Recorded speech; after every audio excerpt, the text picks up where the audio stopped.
friends, welcome to my YouTube channel Kalpana's Fork and Spoon. In the previous video I had shown you chicken marination. Now in a kadai I have added 1 tablespoon coconut oil. I added mustard seeds and 1 cup of chopped small onion and one big onion chopped. I have fried till it's brown, and now I am going to add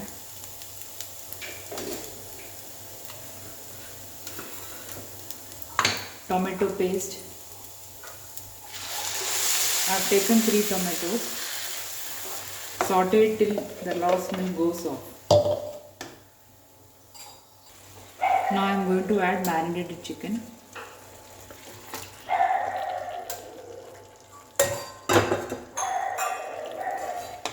And mix it.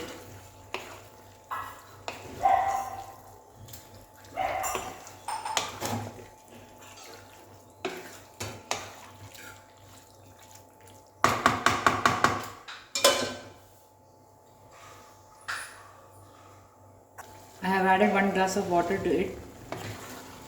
I will cook it by closing it with the lid.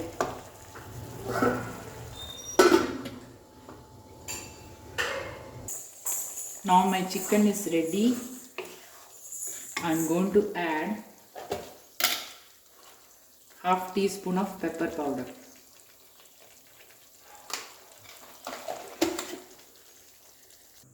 My chicken gravy is ready to serve. Thank you.